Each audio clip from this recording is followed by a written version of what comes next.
Reka mbasuhuze kandi mbifurize ibihe byiza mwe mukurikiye YouTube channel ALL-MINIG-UPDATE. Niba utarakora subscribe kuri iyi channel rwose bikore ubu none hatuvugana. Ikindi kandi niba utari muri group ya WhatsApp ALL-MINIG-UPDATE rwose nyaboneka nta kindi kintu ngusaba, reba muri description y'iyi video urebemo link ubasha kujoininga iyi group ya WhatsApp kugira ngo tujye tubasha kubana kuri YouTube channel ALL-MINIG-UPDATE ndetse no kuri group ya WhatsApp ALL-MINIG-UPDATE. Kuko wamaze gukanda subscribe kuri iyi channel ugakanda no kunzogera rwose, aha niho hantu hambere wahisemo neza fresh cyane. Aha niho hantu hambere uzajya ubasha kubona amakuru ya mining zigiye zitandukanye agisohoka tayari. N'ubu ngubu nje kuvuga amakuru abagisohoka ku kanya direct, apana kuvuga ngo yamaze iminsi 3 amakuru agisohoka tayari tukiyabona tugomba guhita tuyabagezaho 5 kwa 5. Yes, ikinzanye muri iyi video rero muri kubona ndi muri application ya IC network, ndakeka mwese muri kuhabona. Iyi application ya IC network rero ifite amakuru menshi cyane. Mbere na mbere babanza twakoze KYC ya verification ya kabiri, murabyibuka KYC step 2 irarangira ku bantu bayikoze neza, ariko hariho option ko umuntu wayikoze neza ikarangira iyo KYC ya kabiri bakamwemerera ko yarangiye, hariho gukora update ya application ubundi ugahita uhabwa kano kantu dore hano muri kukabona kerekana ko wamaze gukora KYC yawe kemerwa. Dore aka niko kantu kerekana ko KYC yawe yamaze kwemerwa. Ibindi byo ni ibintu bisanzwe twabikoze kera, twashyizemo iyi Ethereum ya ERC70 kuva kera. Andi makuru rero hari noneho muribuka neza abantu twari tukumwe muri group WhatsApp ALL-MINIG-UPDATE ndetse na hano kuri WhatsApp kuri group nako kuri YouTube nari nabibabwiye 5 kwa 5. Ndababwira ngo nge nta kintu kimwe mba natarababwiye pe. Nari nabibabwiye ko iyo announcement yari yasohotse basaba ngo muri ino minsi mbere yuko twimura coin zacu zigenda zijya muri MetaMask cyangwa muri Trust Wallet hazabaho kubanza gukora icyo bita pre-stake. Mu nyumve neza iyo pre-stake rero hari abantu benshi badasobanukirwa byari byo, benshi muhita mwumva byari byo yego, ariko hari abantu badasobanukirwa byari byo. Kambanze nyivugeho.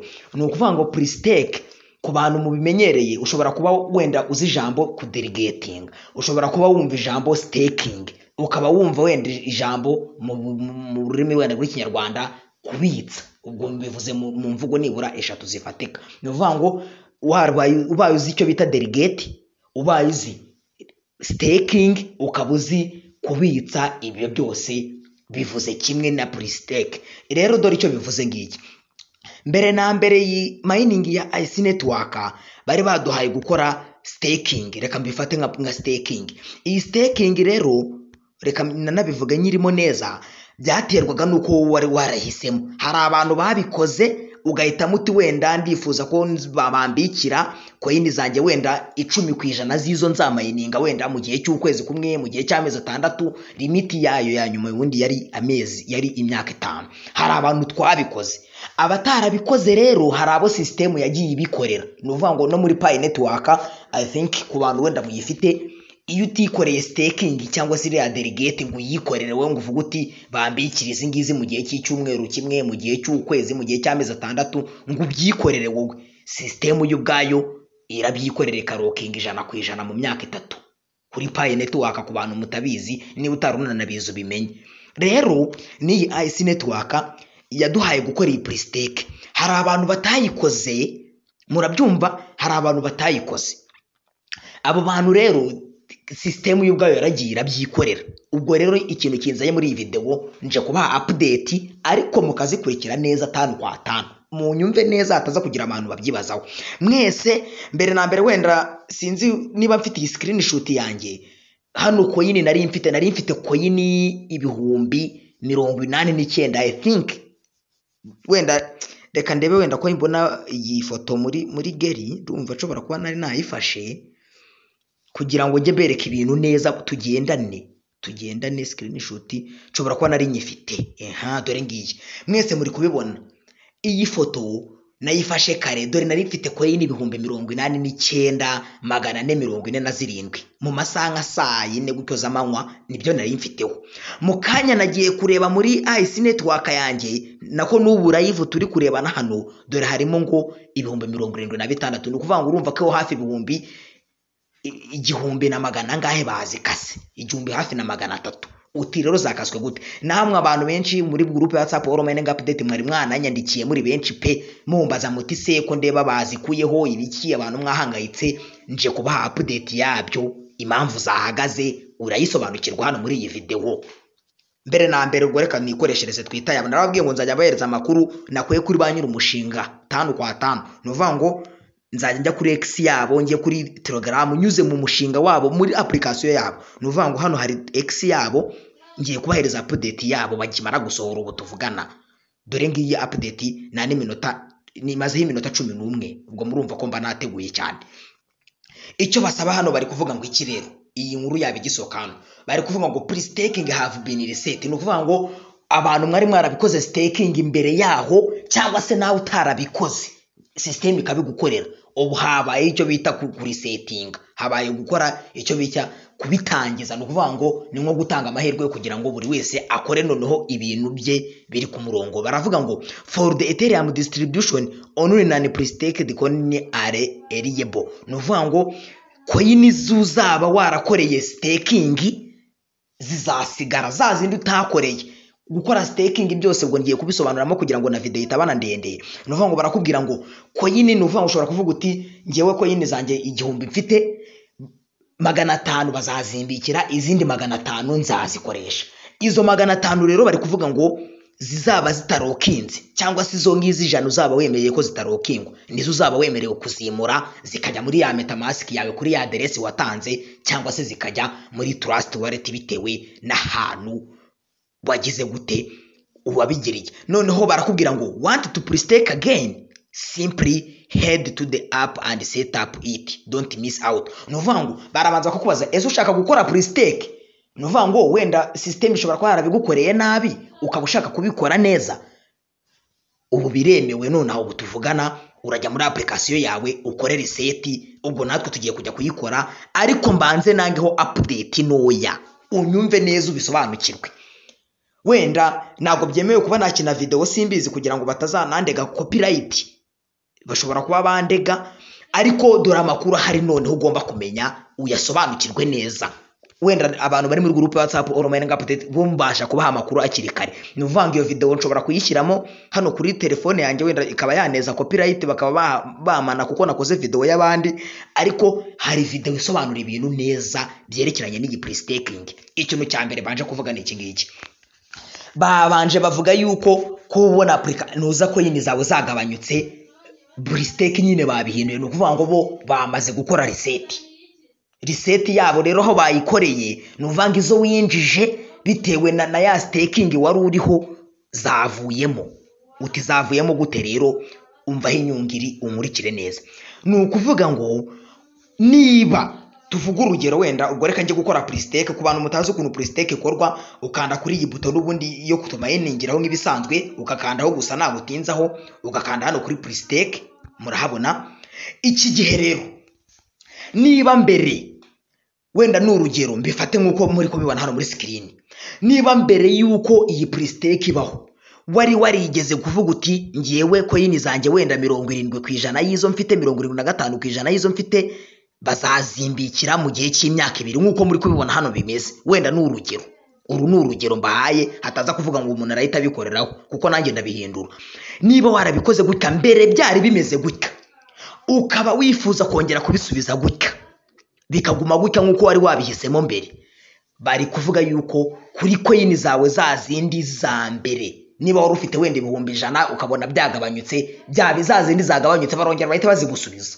Mu byumve neza. Nuvuga ngo niba wari ufite coin 1000 ukaba wasanze hasigaye 500, izo 500 kubera ko wazinjize, kubera ko bari bakubiki wari warabikije, ni wongera kubitsa nkuko wari wabikije ubushize mbere yuko ibi bijya kubaho, zazindi zawe 500 ziragaruka.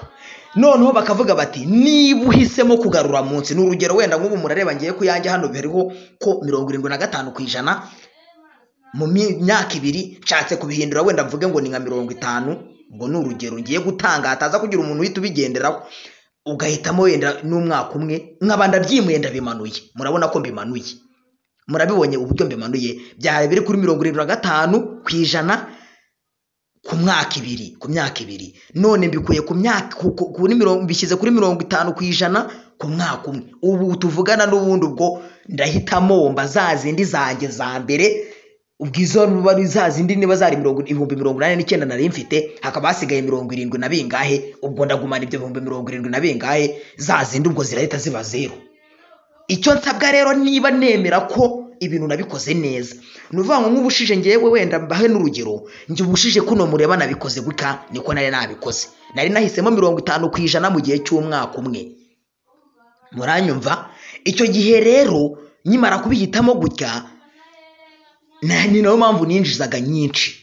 Rero ubwo nimbihinduraho gatoya nkabimanura munsi, nkavuga ni wenda misemo 26 cyangwa se nkahitamo kangaye, iki gihe biratuma zazindi zo nari naremerewe nzihomba. Ariko nimbisubiza kuno binari narabihoranye mbere, nkavuga ni mbikije 50% mu gihe cy'umwaka umwe, kuko ari byo nahisemo. Nawe wenda ufite ukuntu wari warahisemo mbere yaho, nubisubiza uko byahoze mbere, ubyumve neza ko yini zabura zisubirana. Ibi rero bari kubivuga bati, wenda video itabananire ndensoze, baravuga bati buri muntu wese asabwa kubyitabira, kuko ku bantu mwari mwarabikoze icyo nkubwiye cyo nujya urasanga uko wabikoze atari ko bikiri, urasanga nyine bakoze pristake babishyize aho babonye, kugira ngo wowe uze kuza niba wari uhazi koko byanyabyo.